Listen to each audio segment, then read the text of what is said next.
Good morning, good morning, good morning, mga working mothers in Semirara, in the Philippines, and all over the world. It's Saturday today. It's my rest day from work. So, nandito tayo ngayon sa bahay. Bilang mother, ayan na. Dahil nagsahod tayo, nagbabudget tayo ngayon. At ito na ang mga listahan ng binili at hindi nabili. Yan. Sobrang mahal na pala, working mothers, ang mantika ngayon. Aroy, kamahal, 200. Ang 1,000 pesos ay konti lang iyang mabili. Hindi halos mapuno ang isang supot. Pakamahal. Sabon pa lang sa shampoo, sabon panlaba, ng sabon sa katawan, napkin, tuyo, mantika, suka. Aroy ang mahal mga working mothers, no? So isa sa ating responsibility ay ang pagbabudget, no? Dito nakalista sa akin ang mga basic needs sa bahay. Basic lang talaga, no? Asin, suka, bitsin, mantika, tuyo, bawang, sibuyas, paminta, sili, asukal, kape, gatas, safeguard, shampoo, sabon panglaba, chlorine toothpaste, dishwashing, napkin, uling, at posporo. Ito yung mga hindi pwedeng hindi mabili. Daing or dry fish, of course, bigas at saka tawas. Pero pag nakaka-il naman, ay samahan natin ng tissue, gasol, cream silk, facial soap, coffee mate, Milo, roll-on, plus puno ang rep ng ulam pag nakaka-il. No, yan yun ang katotohanan. Ibig sabihin, itong nakaka-il kung nakakaluwag-luwag ka lang. At pwede namang wala kung hindi kaya, no? Kung hindi kaya ng budget. Ang tissue, pwedeng wala.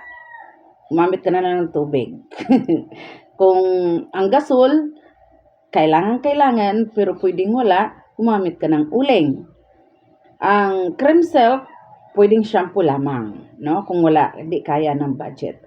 Facial soap or yung mga tulad ng mga kojik-kojik, ganyan, kailangan nating bibili tayo niyan paminsan-minsan kung sapat ang ating pera. Kung wala, balik na lang muna tayo doon sa safeguard, okay? Ang kwan ba, ng kahit ano-anong sabon lang. Tapos, ang kape, kanina, sa basic doon, nakalista, kasi kailangan talaga may kape sa umaga, di ba? Coffee is life. So, may kape. Pero pwede siyang walang coffee mate, no? Kaya, ang coffee mate, Milo, dito siya nakalista sa bracket diyan, nakalista siya sa ng pag nakaka-il or nakakaluwag-luwag. Okay? Tapos, may roll-on. Roll-on, no? Nga, kasi hindi pwedeng walang roll-on. Magbaho ating mag-amoy putok tayo mga mothers o ating mga anak, mga amoy kilikili. Ay, kapag may sapat ang pera, so may roll-on. Pag hindi kaya, tawas na lang tayo. Kaya ang tawas, nilista ko dito sa basic need talaga. Ibig sabihin, kailangan. At hindi pwedeng wala, no? Hindi pwedeng wala, kailangan, pero pwedeng wala. Pwedeng hindi mabili. Ang kabila naman ay ng hindi pwedeng hindi mabili, no? So, ang ating hindi pwedeng mabili ulit, hindi pwede na hindi natin bilhin, no?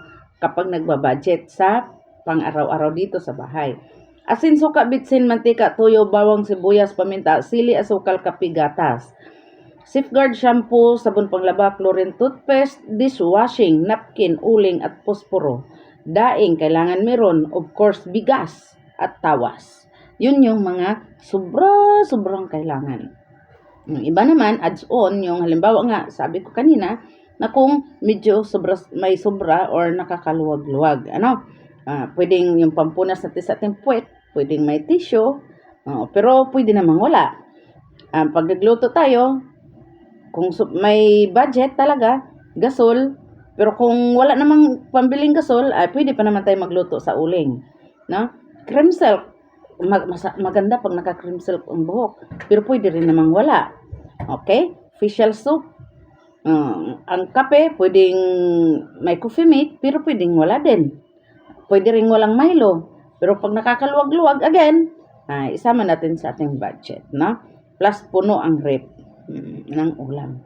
Sign yan, mga working mothers, na sapat ang ating budget. kapag puno ang rep ng ulam. Okay?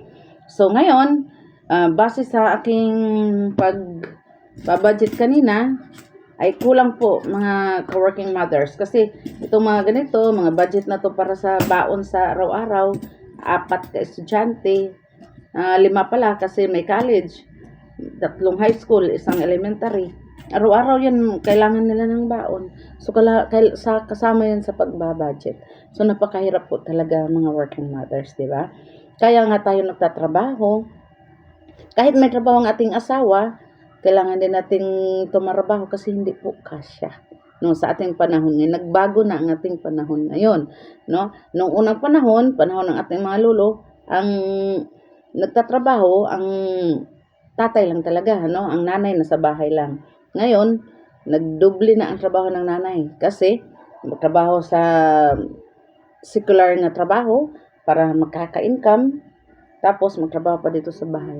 Kaya nga tinatawag tayo ng mga working mothers. Kasi working tayo, ibig sabihin, ng pinapagana natin yung pagka-multitasking natin ba. Kaya natin, tulad ko, ng magdali uwi sa hapon, maglaba pa, magluto, maghugas, kuskus kaldero. Ang dami nating gawain. Di ba? Tapos, yung mga trabaho natin, hindi magagawa yan ng asawa natin. Hindi nila kayang pagsabayan. Minsan, trabaho silang ganyan, pero hindi mo maasahan na ma-obligate talaga sila magdali-dali para lang doon sa trabaho na yun, no? Maglaba, mamlansya. Dami talagang trabaho mga working mom, no? Diba? Pero, ano naman, alam naman natin na yan ay obligasyon natin. No? Kasama talaga yan sa task bilang asawa at bilang anak. Okay?